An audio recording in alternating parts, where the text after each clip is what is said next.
part of that. And this is my first gig in Droitwich, so I'm very excited to be here. This festival's been brilliant, hasn't it? We've had so many good acts and everything, and I think it's only going to get better every year. So I've been thinking about some high-profile acts we could have to try and bring them to Droitwich. What about Westlands hosts Westlife? Or maybe cake making. I think that's a bit of an art form, isn't it? We could have Mary Berry makes a gatto at the Chateau. I'm sure you'd all be up for that. But my personal favourite, and even if we have to get sponsorship from businesses and stuff, I'd like to do this one. Dido at the Lido. I think that would be an amazing gig, wouldn't it? I'd certainly pay big money to go and see that. So, the Chateau Impney though, talking about the Chateau, it's such a fantastic building, isn't it? And do we all know the story about the Chateau Impney? Yeah? John Corbett built that for his French wife because she was homesick. Yeah, he set the bar high for us guys, hasn't he? I mean, my wife's from Windsor. She thinks she's getting a castle in the back garden. She's got another thing coming.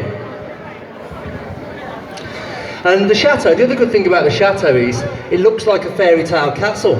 So it's brilliant because when the kids are watching telly and they see the advert for Disneyland, they go, Dad, can we go to Disneyland? I say, yeah, I'll take you at the weekend, no problem. So you take them to the Chateau Impney. You bum Nanny and Grandad 20 quid each to dress up as Mickey and Minnie Mouse and you're well away. But then, halfway through, they say, Dad, if this is Disney, where's all the rides? You have to think on your feet as a parent. You say, that's the problem with Disney, girls. You can't do it all in one day, we'll have to come back again. Next time you go to Drayton Manor or Alton Towers, then you just say, this is the other bit of Disney that I never told you about.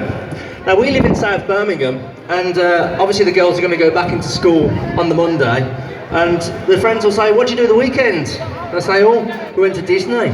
Wow, how long did that take you? 6 hours. Thank God for the traffic on the M5, that's all I can say. So that's the Chateau. What else have we got in Droitwich? We've got the canals, and how many people have been on the Pamela May? A few people? Now, I don't know if you know, but we did a few stories on it. The Pamela May is coming to the end of its life now, but luckily they've got a load of money to get a new one, a new replacement. Rumour had it they were going to call it the Theresa May, after the Prime Minister. But they decided against it, because you can't have Boris Johnson on one towpath and Jean-Claude Juncker on the other, trying to change the design every 5 minutes, can you? So that's that. We've got Churchfield's ice cream. Anybody been for a tour around there? That was, I want to go for a tour, but I'm a bit concerned that it might be a bit like Charlie and the Chocolate Factory, and there's lots of machinery that you could fall into. So I bet the health and safety at Churchfield's is good. At the very least, they'll probably make you sign a wafer. Now there's another ice cream company, I don't know if you know about the other ice cream company. They were transporting some of their ice cream and there was a crash. Vanilla all over the road, it was terrible. The police were coning it off for hours. So that's the canals. Did anybody see our April Fool's joke this year that we did in the paper? For the April Fool's joke, what we did was, because Droitwich Salt had been such a success last year, we said that Perfect Pepper were coming to Droitwich to make Droitwich the condiment capital of the UK. Now how good would that be, thinking about it? You could have Droitwich Salt, Perfect Pepper, a few vinegar distilleries on the outskirts, it'd be amazing. And what about herbs and spices? You could have bespoke ones, you could have chaws and chives, you could have Dodder Hill dill, Ombersley oregano, Fernal Heath fennel. Maybe one day the time will come. So there we go. Statues as well. The big news at the moment in our paper is we're trying to get either a statue or a lasting memorial to Rick Mail in the town centre. Obviously, probably one of the most famous people to come out of Droitwich, and I'm sure you'll all agree that that's a great idea. And we actually have a good record with statues, because do you know the Edward Winslow one over there? Years ago, when that was first an idea, the council came to us, and there wasn't Edward Winslow on there. It was just the rock with 1620 on it. And they said, what do you think about the new statue? And I said, that's not a statue, that's a rock. So being the mischievous man I am, I sent our reporter out to do a vox pop with the picture, saying to the people of Droitwich, what do you think of Droitwich's new statue? And they came back and said, it's a rock. So that was the front page story. Droitwich's new statue, it's a rock.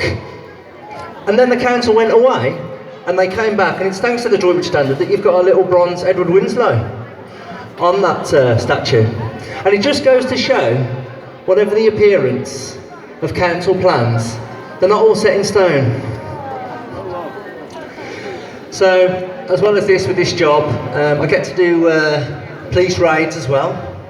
And the other week, well, I think it was a couple of months back now, there was a police raid. I had to be at Droitwich police station at 7 a.m. So I got there, and all the police officers are sitting round, they're all in a briefing, and the one copper says to the sergeant, Sarge, are we getting a drugs dog? He says, yeah. He's meeting us there. I said, meeting us there? I just had this vision of this police dog driving himself to the raid. Probably in a Rover, maybe. And after that, he said, I thought we weren't getting a drugs dog this time. He said, we are, yeah. I've sorted out his overtime. Sorted out his overtime. What are you paying him in, steak and bonios? So we get in the van. Now I must point out at this point that police raids aren't done like the olden days with the big red door key. Oh no, they have a rapid entry task force team. You've probably seen this. It's a copper dressed as a ninja, all in black, with just his eyes showing, and he carries a big chainsaw, and that's how they get into the property. So the police officer with the chainsaw's here, I'm here, there's a gap between us.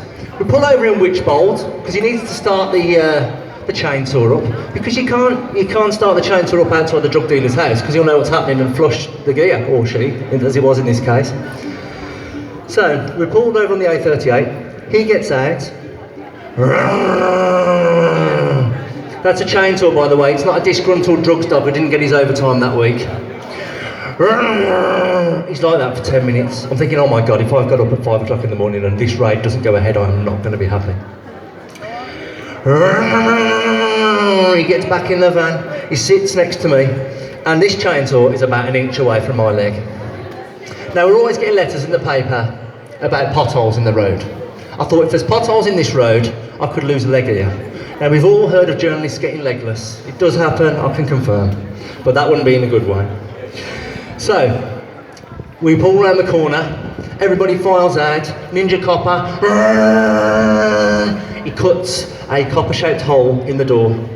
All the police go in, all the drugs dogs go in. I'm wondering why I'm the only one without any body armour and hoping there's no firearms involved in this.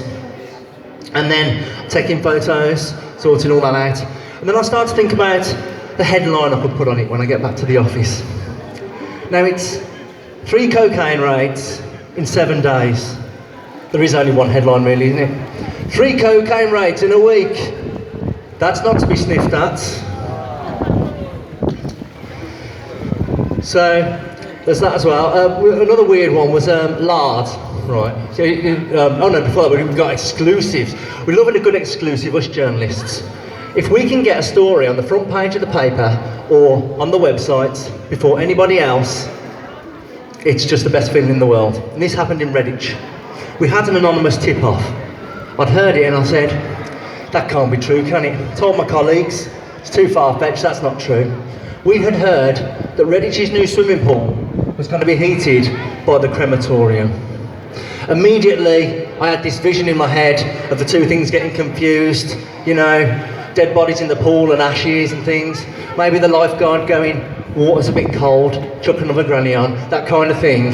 But, and I thought, this can't be true. So we phoned the council to see if it was true. There was a deathly silence, no pun intended there.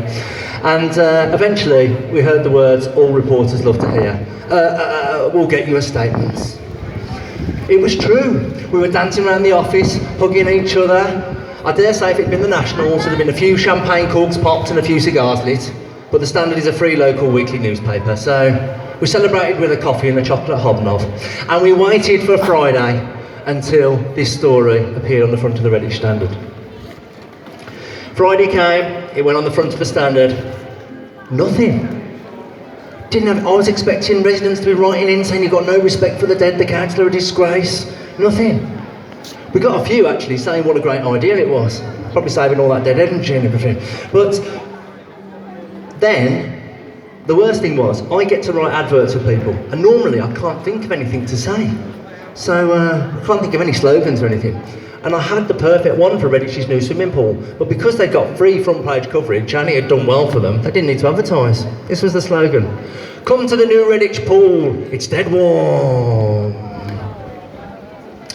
So that's a weird one. The lard that I mentioned slightly earlier was this lady called up. She said, "Is that the Standard?" I said, "Yeah, this is the Standard." This was mid-November. She said, "I wonder if you could help me. I can't get any lard." I said, "You can't get any lard? What am I going to make my mince pies with? I've tried Trex, it's just not good enough." I said, "Well, where have you tried?" She said, "I've been to Asda, I've been to Morrison's.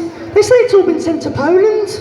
All the lard has been sent to Poland. At this point, I thought someone was winding me up because, although it was 6 weeks before Christmas, Panto dames do not ring local newspapers asking for lard to test their voices out.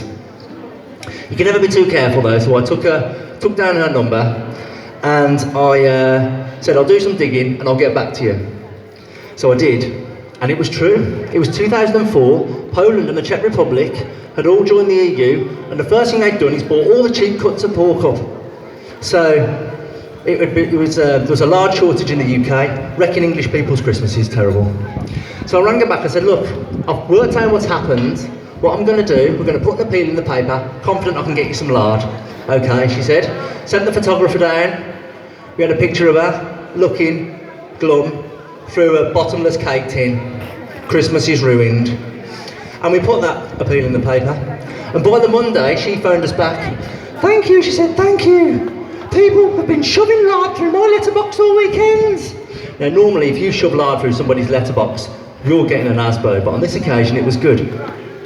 Now, I had to do a follow-up story in this case because I had to go around to her house for a coffee and one of her lard-laden mince pies. And let me tell you, it was fantastic. It was amazing. Crumbly pastry, all that. So, next Christmas, or this Christmas, it's a few months away yet, but when it comes, I want you to remember this story because people always say at Christmas time, they always say, "Oh, I don't know if I'm going to celebrate Christmas this year, it's too commercial. It's lost all its religious meaning and sentiment." Well, if they say that to you, tell them they're talking rubbish because when it comes to Christmas, praise the Lord because it is great. That was my weirdest thing to happen to me in the job. The weirdest thing to happen to me in life was on the way home from the job. It was at Redditch railway station. It was 5 o'clock on a Friday. The last train had been cancelled, so this one was packed. I'm sitting next to the toilets, and this woman gets on. She's pacing up and down, tries the toilet door. "Why is that toilet door locked?" I said, "I don't know." I said, "Maybe there's a fare dodger in it. Maybe it's out of order. I don't know." She's pacing up and down still. Train pulls off. "I've been drinking all day." "Well, that's not my fault really, is it, love?" She said, "Is there another toilet on this train?" I said, "Well, there is, but this is carriage 2, and the next toilet is in carriage 4, and there's no way through, so you're going to have to get off at the platform, wander down, and get back on."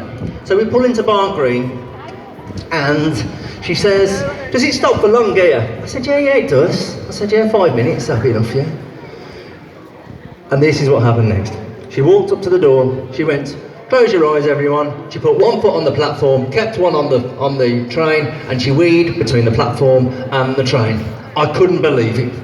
Everyone was going, "She weed, she weed." Everyone was shocked, as you would be. And I think if I go on another 100,000 rail journeys in my life, I'll never see anything like that. But how do you combat like that? How do you combat something like that? I mean, obviously it's not a persistent problem, but if it did become that, how would you do it? A mate of mine said, "What about a sign?" I said, "Put a sign up." He said, "Yeah." He said, "What about mind the splash?" I said, "In Barn Green you can't have signs like that. The house prices will be plummeting before the sign's even dry."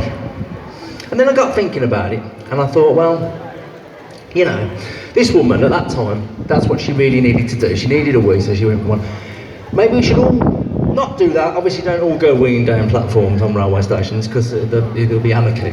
So maybe we should just think of ourselves a little bit more, you know? If you want that special garment, maybe just buy it for yourself, because that's what she did. She did what was best for her. And ladies and gentlemen, at the end of the day, when it all comes down to it. When it all comes down to it, we're all going to end up heating a swimming pool. My name's Tristan Harris, thank you for listening. Have a good afternoon.